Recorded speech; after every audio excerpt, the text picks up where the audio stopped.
संसदेचं अधिवेशन आजपासून सुरू होत आहे. सर्व खासदार आज उद्या शपथविधी घेतील. काय नेमकी अपेक्षा आहेत महाराष्ट्राला या अधिवेशनात? आता असं आहे ना की महाराष्ट्राला जी काही अपेक्षा आहे ते आपण जे निवडून पाठवलेले जे खासदार आहेत ते हुशार आहेत, कर्तव्यदक्ष ते त्याच्यामध्ये लक्ष घालतील ना. आता आम्ही आता इथे आमचं अधिवेशन सुरू होईल राज्याचं, त्याच्यामध्ये बाकी प्रश्न तर खूप आहे. कांद्याचा प्रश्न आहे, पाण्याचा प्रश्न आहे, कुंभमेळ्याचा प्रश्न आहे, वेगवेगळ्या उद्योगधंद्याचा, बेकारीचा, वाटेल तेवढे प्रश्न आहेत. आता त्यांच्याकडून हां ते जातगणना जे आहे तोही मुद्दा आहे, तो पण लोक उठवतीलच ना. आता साहेब, आता विधानसभा निवडणुकीपूर्वीचं अधिवेशन आहे, त्यामध्ये सत्ताधाऱ्यांच्या जुळीत भरभरून निधीचं दान हे दिलं जाईल. कुठे मिळालंय? अजून दमडा सुद्धा कोणाला दिला नाही तरी भरभरून दान असलं दान. आणि जे काय आता ते काय दान असतं काय, ते कोणाचे रस्ते करायचे, कोणाची शाळा करायची. आता 2-3 महिने झालेले आहेत.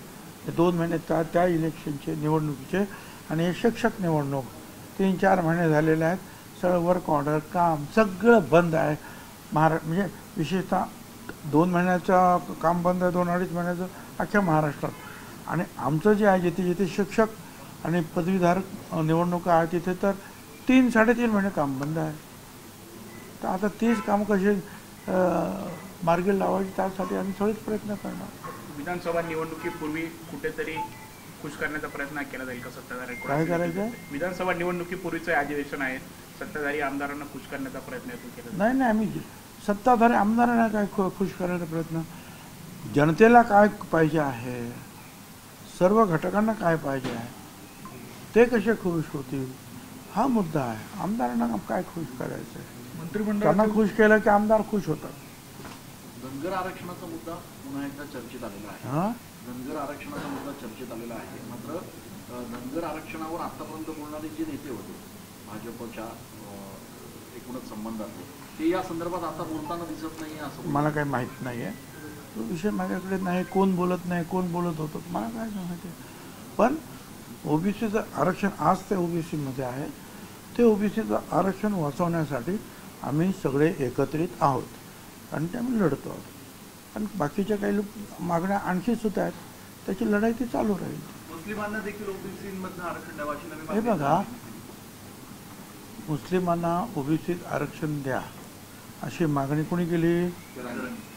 त्यांना म्हणा तुझा अभ्यास कमी आहे. तुला माहिती आहे का 25 वर्षापूर्वीच मुस्लिम समाजातील या घटकांना, जे बागवान आहेत म्हणजे माळी, जे मणियार आहेत म्हणजे कासार, जे खाटीक आहेत म्हणजे कुरेशी, अशा ओबीसी घटकांना आरक्षण दिलेलं आहे. आणि त्यावेळेला स्वतः जे सिनेस्टार दिलीप कुमार यांनी त्याच्यामध्ये पुढाकार घेतला होता. ते माझ्याकडे आले, ते त्यावेळेला विलासराव देशमुख जे मुख्यमंत्री होते त्यांच्याकडे सुद्धा गेले, पवारसाहेबांकडे गेले. आणि त्याच वेळेला जे इथला व्यवसाय आणि तिकडचा व्यवसाय त्याचं जे साम्य आहे त्या लोकांना मिळालेलं आहे, आरक्षण दिलं आहे. त्यांना उगीच माहीत काही नसतं हो. काय बोलायचं म्हणून बोलायचं, कधी मुसलमानांना खुश करण्यासाठी, तर कधी धनगर समाजांना खुश करण्यासाठी, कधी वंजारी समाजांना खुश करण्यासाठी. त्यांना म्हणून तू त्यांची काळजी करून तुला एक अभ्यास करावा होता.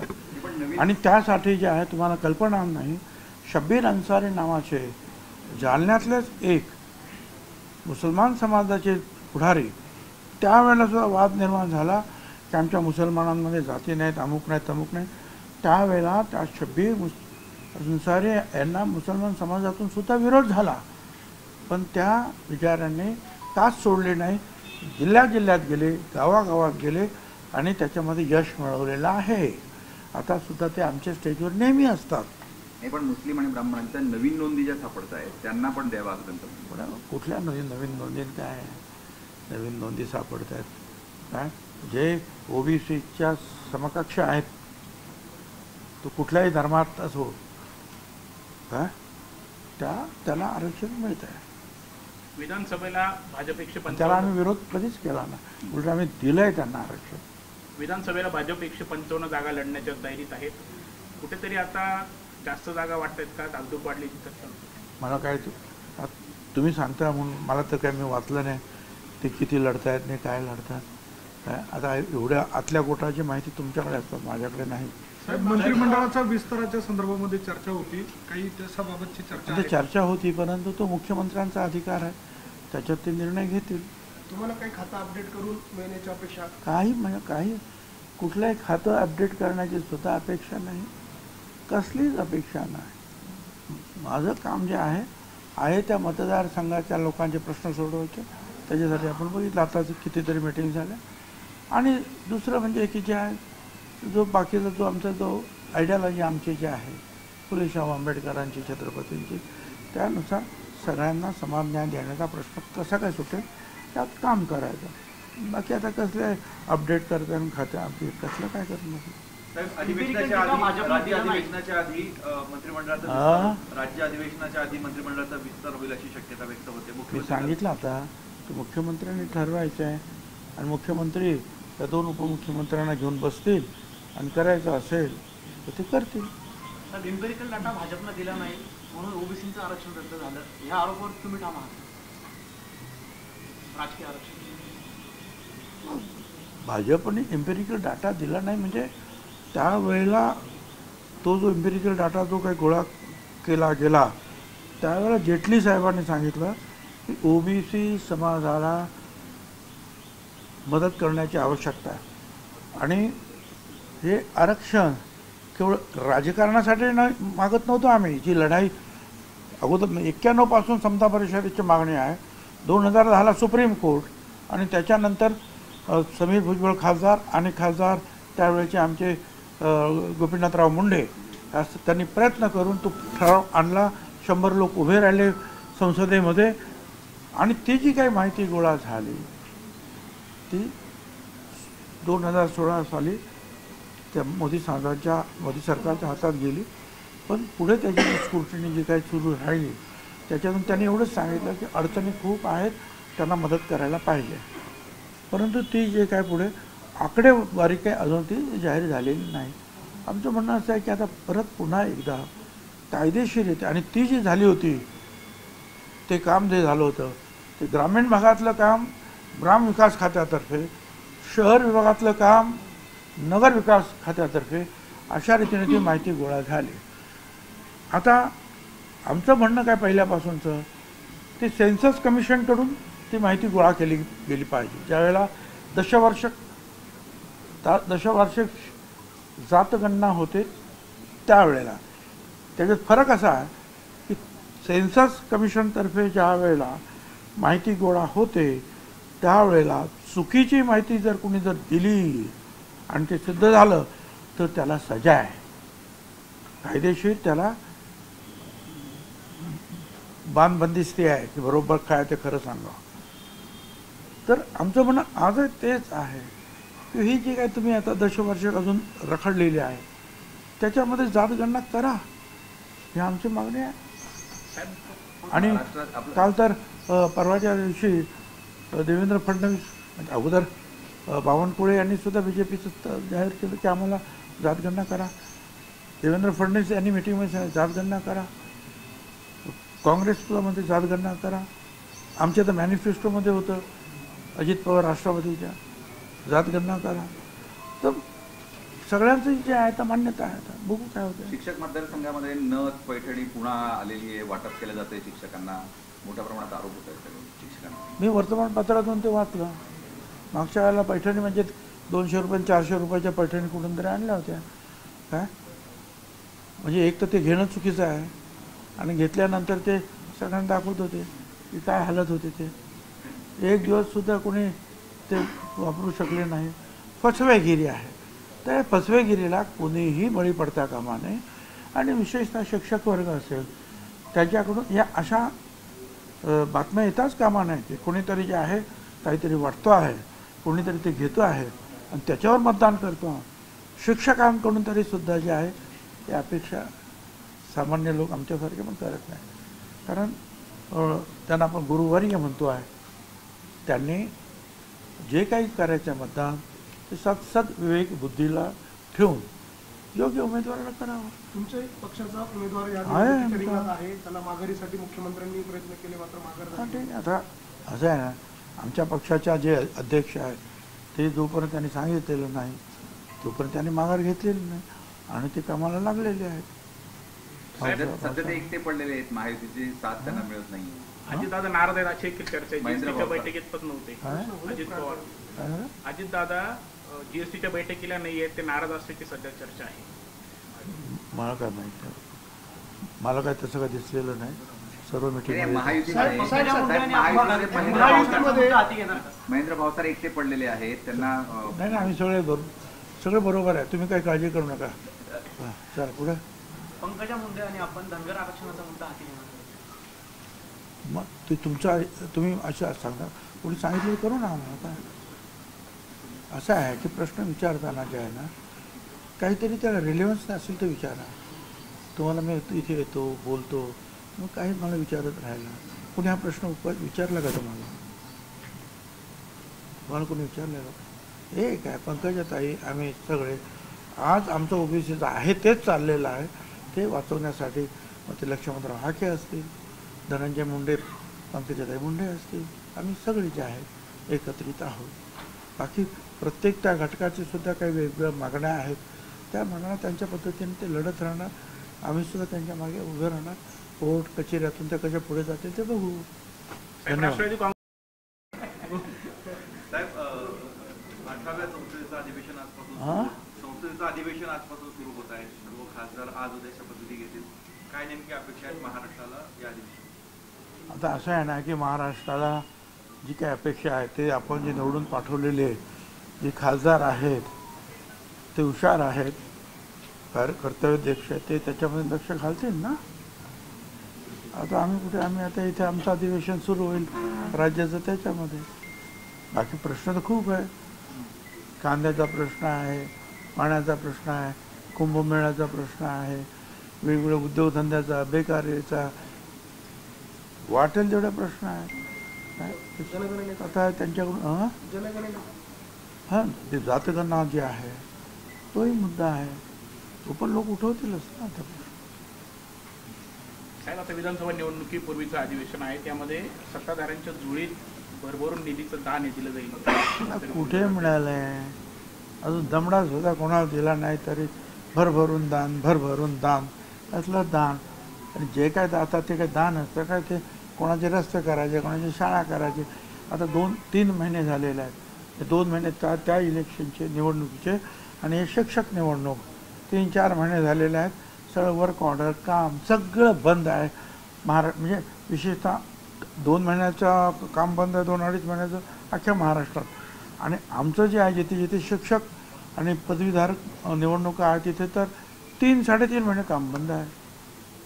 तर आता तीच कामं कशी मार्गी लावायची त्यासाठी आम्ही सगळेच प्रयत्न करणार. विधानसभा निवडणुकीपूर्वी कुठेतरी खुश करण्याचा प्रयत्न केला जाईल का सत्ताधारी? काय करायचं? विधानसभा निवडणुकीपूर्वीचं अधिवेशन आहे, सत्ताधारी आमदारांना खुश करण्याचा प्रयत्न केला. नाही आम्ही सत्ताधारी आमदारांना काय खुश करण्याचा प्रयत्न, जनतेला काय पाहिजे आहे, सर्व घटकांना काय पाहिजे आहे, ते कसे खुश होतील हा मुद्दा आहे. आमदारांना काय खुश करायचं आहे? त्यांना खुश केलं की आमदार खुश होतात. धनगर आरक्षणाचा मुद्दा पुन्हा एकदा चर्चेत आलेला आहे. हां, धनगर आरक्षणाचा मुद्दा चर्चेत आलेला आहे. मात्र धनगर आरक्षणावर आतापर्यंत बोलणारे जे नेते होते भाजपच्या एकूणच संबंधातले, ते या संदर्भात आता बोलताना दिसत नाही असं मला काही माहीत नाही आहे. तो विषय माझ्याकडे नाही. कोण बोलत नाही, कोण बोलत होतं मला काय माहिती आहे. पण ओबीसीचं आरक्षण आज ते ओबीसीमध्ये आहे, ते ओबीसीचं आरक्षण वाचवण्यासाठी आम्ही सगळे एकत्रित आहोत आणि ते आम्ही लढतो आहोत. आणि बाकीच्या काही मागण्या आणखी सुद्धा आहेत, त्याची लढाई ती चालू राहील. मुस्लिमांना देखील ओबीसीमधनं आरक्षण द्यावं अशी नवी हे मागणी बघा, मुस्लिमांना ओबीसीत आरक्षण द्या अशी मागणी कोणी केली? त्यांना म्हणा तुझा अभ्यास कमी आहे. तुला माहिती आहे का 25 वर्षापूर्वीच मुस्लिम समाजातील या घटकांना जे बागवान आहेत म्हणजे माळी, जे मणियार आहेत, म्हणजे कासार, जे खाटीक आहेत म्हणजे कुरेशी, अशा ओबीसी घटकांना आरक्षण दिलेलं आहे. आणि त्यावेळेला स्वतः जे सिनेस्टार दिलीप कुमार यांनी त्याच्यामध्ये पुढाकार घेतला होता. ते माझ्याकडे आले, ते त्यावेळेला विलासराव देशमुख जे मुख्यमंत्री होते त्यांच्याकडे सुद्धा गेले, पवारसाहेबांकडे गेले. आणि त्याच वेळेला जे इथला व्यवसाय आणि तिकडचा व्यवसाय त्याचं जे साम्य आहे त्या लोकांना मिळालेलं आहे, आरक्षण दिलं आहे. त्यांना उगीच माहीत काही नसतं हो. काय बोलायचं म्हणून बोलायचं, कधी मुसलमानांना खुश करण्यासाठी, तर कधी धनगर समाजांना खुश करण्यासाठी, कधी वंजारी समाजांना खुश करण्यासाठी. त्यांना म्हणतो त्यांची काळजी करून तुला एक अभ्यास करावा होता. आणि त्यासाठी जे आहे तुम्हाला कल्पना नाही, शब्बीर अन्सारी नावाचे जालन्यातलेच एक मुसलमान समाजाचे पुढारी, त्यावेळेला सुद्धा वाद निर्माण झाला की आमच्या मुसलमानांमध्ये जाती नाहीत, अमुक नाहीत, तमुक नाही. त्यावेळेला त्या शब्बीर अन्सारी यांना मुसलमान समाजातून सुद्धा विरोध झाला. पण त्या विचारांनी तास सोडले नाही, जिल्ह्यात गेले, गावागावात गेले आणि त्याच्यामध्ये यश मिळवलेलं आहे. आता सुद्धा ते आमच्या स्टेजवर नेहमी असतात. नाही, पण मुस्लिम आणि ब्राह्मणांच्या नवीन नोंदी ज्या सापडत आहेत त्यांना पण द्यावा असं त्यांचं म्हणणं. कुठल्या नवीन नोंदी काय नवीन नोंदी सापडत आहेत? काय जे ओबीसीच्या समकक्ष आहेत, तो कुठल्याही धर्मात असो, काय त्याला आरक्षण मिळत आहे. विधानसभेला भाजप त्याला 155, आम्ही विरोध कधीच केला ना, उलट आम्ही दिलंय त्यांना आरक्षण.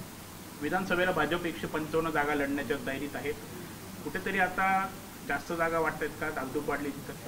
मला काय तुम्ही सांगता म्हणून मला तर काय मी वाचलं नाही ते किती लढतायत नाही, काय लढतात काय. आता एवढ्या आतल्या गोटाची माहिती तुमच्याकडे असतात, माझ्याकडे नाही. मंत्रिमंडळाच्या विस्ताराच्या संदर्भामध्ये चर्चा होती, काही त्याबाबतची चर्चा होती, परंतु तो मुख्यमंत्र्यांचा अधिकार आहे, त्याच्यात ते निर्णय घेतील. तुम्हाला काही खातं अपडेट करून मिळण्याची अपेक्षा? काही कुठलंही खातं अपडेट करण्याची सुद्धा अपेक्षा नाही, कसलीच अपेक्षा नाही. माझं काम जे आहे त्या मतदारसंघाच्या लोकांचे प्रश्न सोडवायचे. त्याच्यासाठी आपण बघितलं आता कितीतरी मीटिंग झाल्या. आणि दुसरं म्हणजे की जे आहे जो बाकीचा जो आमचा जो आयडियॉलॉजी आमची जी आहे फुलेशाह आंबेडकरांची, छत्रपतींची, त्यानुसार सगळ्यांना समान न्याय देण्याचा प्रश्न कसा काय सुटेल त्यात काम करायचं. बाकी आता कसले अपडेट करताना खात्या अपडेट कसलं काय करणार. अधिवेशनाच्या आधी मंत्रिमंडळाचा विस्तार होईल अशी शक्यता व्यक्त होते. मी सांगितलं आता की मुख्यमंत्र्यांनी ठरवायचं आहे आणि मुख्यमंत्री त्या 2 उपमुख्यमंत्र्यांना घेऊन बसतील आणि करायचं असेल तर ते करतील. एम्पिरिकल डाटा भाजपला दिला नाही म्हणून ओबीसीचं आरक्षण रद्द झालं, ह्या आरोपावर तुम्ही ठाम आहात? राजकीय आरक्षण भाजपने एम्पिरिकल डाटा दिला नाही म्हणजे त्यावेळेला तो जो एम्पिरिकल डाटा जो काही गोळा केला गेला त्यावेळेला जेटली साहेबांनी सांगितलं की ओबीसी समाजाला मदत करण्याची आवश्यकता आहे आणि हे आरक्षण केवळ राजकारणासाठी मागत नव्हतो आम्ही. जी लढाई अगोदर 91 पासून समता परिषदेची मागणी आहे, 2010ला सुप्रीम कोर्ट आणि त्याच्यानंतर समीर भुजबळ खासदार आणि खासदार त्यावेळेचे आमचे गोपीनाथराव मुंडे त्यांनी प्रयत्न करून तो ठराव आणला. 100 लोक उभे राहिले संसदेमध्ये आणि ती जी काही माहिती गोळा झाली ती 2016 साली त्या मोदी सरकारच्या हातात गेली.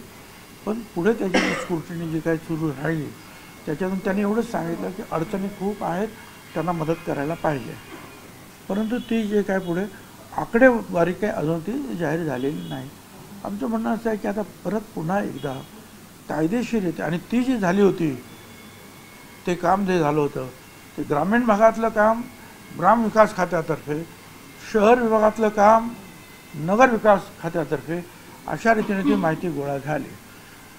आता आमचं म्हणणं काय पहिल्यापासूनचं ते सेन्सस कमिशनकडून ती माहिती गोळा केली गेली पाहिजे. ज्यावेळेला दशवार्षिक जातगणना होते त्यावेळेला त्याच्यात फरक असा आहे की सेन्सस कमिशनतर्फे ज्या वेळेला माहिती गोळा होते त्यावेळेला चुकीची